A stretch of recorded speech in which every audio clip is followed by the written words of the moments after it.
Vendredi dernier s'est tenu les Adicom Days à Paris, organisés par Kai Lumumba. Et si vous n'étiez pas là, vous avez raté quelque chose. Les Adicom Days, c'est un événement qui était à sa 7e édition et qui met en avant les créateurs, les acteurs du digital, notamment en Afrique. Il faut savoir qu'aujourd'hui, le digital est en plein boom et les entreprises s'appuient de plus en plus sur les acteurs du digital pour pouvoir communiquer leur message.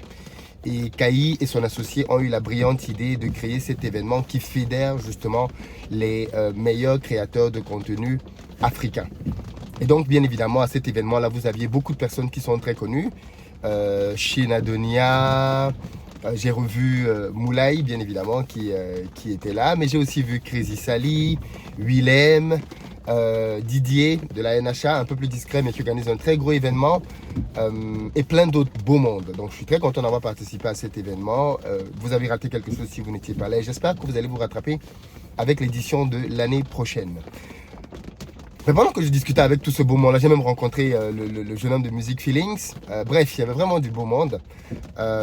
Et c'est toujours l'occasion de discuter un peu les uns les autres. Comment tu fais, bien évidemment. Comment tu fais pour t'en sortir. C'est quoi tes secrets. Alors, chaque fois qu'un nom va me revenir, je vais en parler, bien évidemment. Steve Mpounou était là aussi. J'ai aussi rencontré, bien évidemment, CDI. Et beaucoup d'autres personnes, un peu moins connues, mais très intéressantes. Et j'ai constaté qu'à plusieurs reprises, beaucoup de gens me disaient la même phrase. Oh Philippe, franchement, toi tu travailles beaucoup, tu travailles énormément. Alors il faut savoir que toutes ces personnes-là travaillent aussi énormément. Mais j'ai remarqué que c'est une phrase que l'on me dit souvent. Philippe, tu travailles beaucoup, tu travailles beaucoup. Et la vérité c'est que je n'ai pas le sentiment de beaucoup travailler. Et ce que je vais dire dans cette vidéo va blesser peut-être, va choquer peut-être. C'est pas mon objectif, mais je pense qu'à un moment donné, il faut se dire quelques vérités. La vérité c'est pas que je travaille beaucoup. La vérité c'est que vous êtes paresseux. Et quand je parle de vous ici, je parle de toi qui me regarde en fait. Plus de 80% de la population est paresseuse. La plupart des personnes ne foutent pas grand-chose. Travaillent juste assez pour maintenir leur boulot et maintenir leur salaire. Voilà pourquoi quand on fait un licenciement, vous êtes généralement les premières personnes qui sont visées. Vous êtes les premières personnes qui pensaient à faire la grève. Vous êtes les premières personnes qui pensaient à vous plaindre et à vous rebeller. Parce que vous êtes paresseux. On ne vous a peut-être jamais dit ça, mais vous êtes paresseux. Regardez bien votre vie. Vous vous levez le matin, vous courez au travail, vous revenez du travail, vous faites à manger, vous regardez un peu de télévision, vous dormez. Le week-end, rebelote, vous voyez une ou deux copines, vous voyez un ou deux membres de la famille, et vous allez peut-être faire une sortie, un resto, aller en club, en boîte, vous amuser un tout petit peu, faire un peu de sport, vous défouler. Et puis le week-end est fini, lundi, la vie recommence. Vous êtes très paresseux. Vraiment. Ça, c'est la vie de quelqu'un qui est hyper paresseux. Vous souffrez d'une maladie qui est la paresse. Je n'aurai pas le temps de tout développer dans cette vidéo. Je pense que j'en ferai certainement une autre autour de cette thématique, avec pour but de réveiller quelqu'un. Parce que j'espère en réalité qu'au travers de cette vidéo, vous allez prendre conscience du fait que vous êtes paresseux et que vous êtes en train de gâcher votre vie. Et que vous allez peut-être vous réveiller.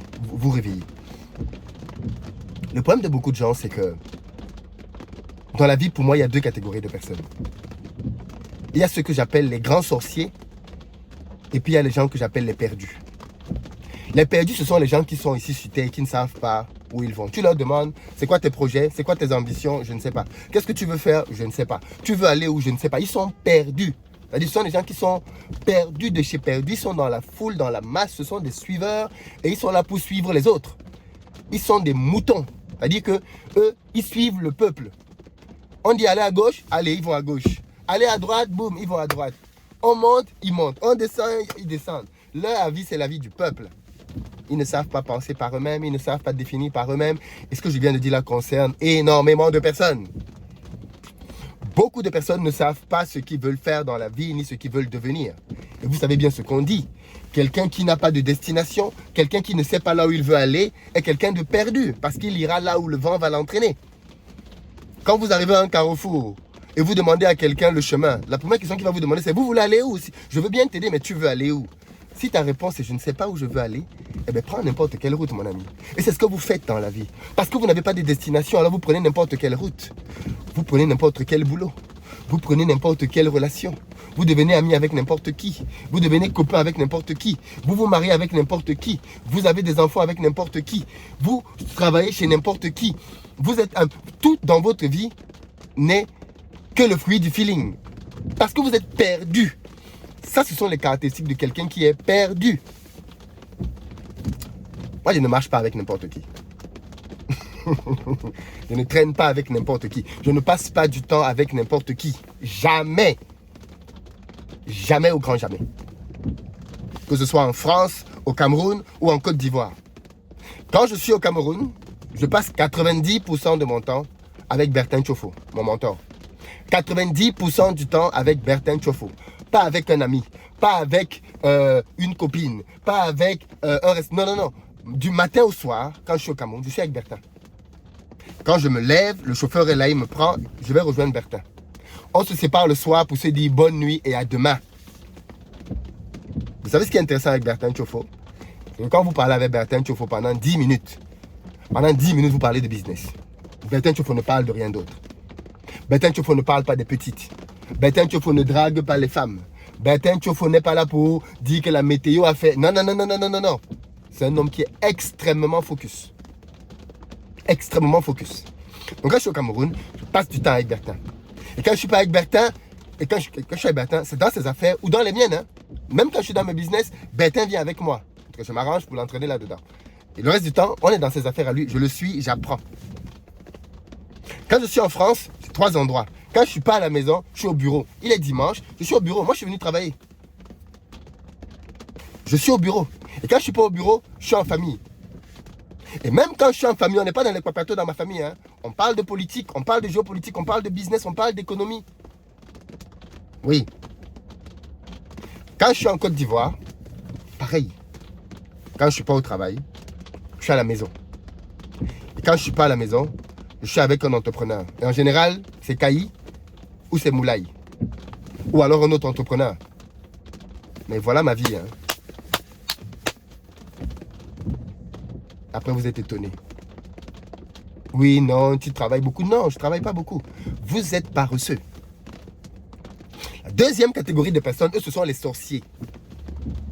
Parce qu'il y a d'abord les perdus qui, eux, ne savent rien du tout. Ils ne savent pas où ils vont. Ils ne savent pas c'est quoi leur vie. Ils ne savent rien du tout. Ils sont seulement là comme ça. Voilà. Et puis, il y a la deuxième catégorie. Parce que je sais que peut-être que tu as dit non, moi, je ne suis pas un perdu. Je sais où je veux aller. Voilà. Je sais où je veux aller. Je sais quel est mon objectif dans la vie. Et bien, tu es peut-être un sorcier. Les sorciers, ce sont les gens qui... Ils ont l'apparence. Les gens qui veulent faire quelque chose dans leur vie. Les sorciers, ce sont les gens qui vont aux conférences. Quand j'ai fait Back to Africa, les sorciers sont là. Quand il y a Adicom 10, les sorciers et les sorcières sont là. Quand il y a un événement business, ils sont là. Quand il y a un livre, si je montre un livre maintenant en disant, voilà le livre que je lis, le sorcier va acheter le livre là.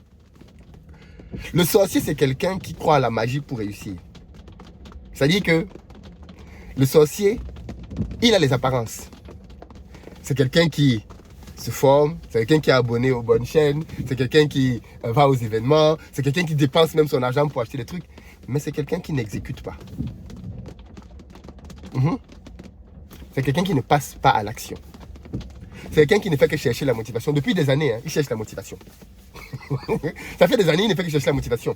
Il est dans tous les événements, dans tous les livres, mais il ne passe pas à l'action. Voilà le sorcier. Il espère que quelque chose va arriver comme ça et qui va faire qu'il réussisse. C'est ça la sorcellerie. C'est récolter ce que tu n'as pas semé. C'est ça être un sorcier. C'est vouloir obtenir un succès pour lequel tu n'as pas travaillé. Je ne parle pas ici que d'argent. Parce que le succès pour les gens peut prendre plusieurs formes. Pour toi, le succès, ça peut être ta santé. Pour toi, le succès, ça peut être ta relation de couple, avoir un couple sain. Pour toi, ça peut être ta vie de famille qui est importante. Pour toi, ça peut être l'argent. Parce que quand on est jeune, il faut le reconnaître. L'argent joue un rôle prépondérant. On veut gagner beaucoup d'argent, notamment quand on est jeune, pour atteindre des objectifs. Mais la vérité, c'est que très peu de personnes atteignent les objectifs qu'ils se fixent. Parce que la plupart du temps, les gens sont paresseux. Et ils se mettent avec des paresseux. Je t'ai listé les gens avec qui je passe l'essentiel de mon temps. Sur cette planète. L'essentiel, ce sont ces gens-là. Regarde avec qui tu passes ton temps. Beaucoup d'entre vous, vous êtes paresseux. Et vous couplez à ça le fait de vous mettre en relation avec quelqu'un qui est paresseux aussi ou paresseuse. Vous n'avez pas d'ambition, vous vous mettez avec quelqu'un qui n'a pas d'ambition. Moi, ça me fait toujours rigoler quand je vois des gens se lever et dire « Oh, franchement, mon mari n'a pas d'ambition. » Beaucoup de femmes me disent ça. Oui, non, franchement, je ne sais pas quoi faire. Mon mari n'a pas d'ambition. C'est quelqu'un qui n'est pas comme toi. Il ne pense pas à faire des projets. Qui a choisi? Qui a choisi cette personne sans ambition? Qui a choisi cette personne sans ambition pour vivre avec elle jusqu'à ce que la mort ne vous sépare? Qui a fait ça? On t'a mis un fusil à la tête? On t'a obligé? Non. Cette personne n'avait pas d'ambition depuis le début. Mais tu t'es mis avec elle. Tu as fait des enfants avec elle. Tu es marié avec elle. Maintenant, tu viens te plaindre. Non, mon mari n'a pas d'ambition. Mon mari n'est pas ceci. C'est souvent les femmes qui ont ce genre de discours. Non, mon mari n'aime pas ceci. Mon mari n'aime pas cela. Qui a choisi cet homme? Tu fumais tu fumais. Tu étais où quand tu le choisissais? Tu étais bête à l'époque. C'est toi qui l'as choisi. Et tu l'as choisi parce qu'il te ressemblait. Parce que les gens marchent par catégorie. Les gens marchent par catégorie. Si tu as choisi ce gars, c'est parce que tu voyais qu'avec lui, c'était bien. C'est lui qui te correspondait. C'est avec lui que tu te projetais. Si tu as choisi cette fille, c'est pareil. Tu t'es vu en elle, tu t'es vu te projeter avec elle, tu as vu en elle ta femme, celle avec qui tu allais bâtir une famille. Ce sont tes choix. Ne viens pas pleurer après. Non, c'est ma femme, c'est mon mari, c'est mon ceci. No way, c'est ta responsabilité. C'est ton choix, c'est toi qui as voulu te mettre avec. Et c'est ça le drame de beaucoup de vies qui sont gâchées. C'est que vous avez des projets, vous avez des choses importantes parfois dans vos cœurs, mais vous n'exécutez pas. Qui sont tes copines? Qui dans tes copines est entrepreneur, qui fait du business, qui fait du cash, qui fait de l'oseille? Qui dans tes amis est directeur, manager, PDG, DG? Qui? Avec qui tu passes du temps? Si la personne avec qui tu passes du temps, c'est une maman solo qui a déjà accumulé 2-3 grossesses avec 2-3 pères différents, je ne juge pas les gens, hein, mais c'est ce qui t'attend. C'est ce qui t'attend. Si tes meilleures amies, ce sont des filles qui sont constamment en boîte de nuit, en soirée, en train de dire qu'elles veulent chiller, chercher les hommes, changer les hommes, c'est ce qui t'attend. C'est ce qui t'attend. Si toi-même tu n'es pas encore dedans. Si tes amis, ce sont les gars qui sont constamment en soirée, oui, tous les soirs quand on finit le travail, on va boire un verre, la vie est dure, il faut qu'on décompresse. C'est ce dans quoi tu es. C'est ça ton quotidien, c'est ça ta réalité. C'est un peu dur, je sais, mais j'espère que ça va réveiller quelqu'un. C'est un peu dur, mais ça va réveiller quelqu'un. Je ne travaille pas assez. La plupart des gens sont juste paresseux et très paresseux. Très, très paresseux. Ils se contentent de très peu. Ils font très peu de choses. Moi, je suis debout à 6h. 6h30 maximum. Ensuite, j'ai mon moment de méditation. Et après, j'ai mes 30 à 45 minutes, voire 1 heure de sport. Après ça, j'accompagne les enfants à l'école. Quand on revient de l'école, je vais au bureau. Et j'enchaîne. Je commence par les choses les plus difficiles de la journée. Et je fais ça tous les jours. Et c'est normal de faire ça. Je ne suis pas un gros travailleur. Fais juste ce qui doit être fait et c'est normal. Toi, tu es paresseux. C'est pas moi qui travaille beaucoup. C'est toi qui es paresseux. Bien souvent. J'espère que cette vidéo te réveille un peu, qu'elle te parle. Mais je sais que dans les commentaires, les sorciers et les sorcières vont venir m'attaquer. Je les connais déjà. Ils vont venir m'attaquer maintenant. Les sorciers et les sorcières vont venir. Lisez les commentaires, vous allez voir les sorciers et les sorcières. Vous allez les reconnaître dans les commentaires. Non, ce n'est pas vrai. Il y a aussi les gens toujours dans les excuses. Vous allez les voir. L'excusite. À très bientôt.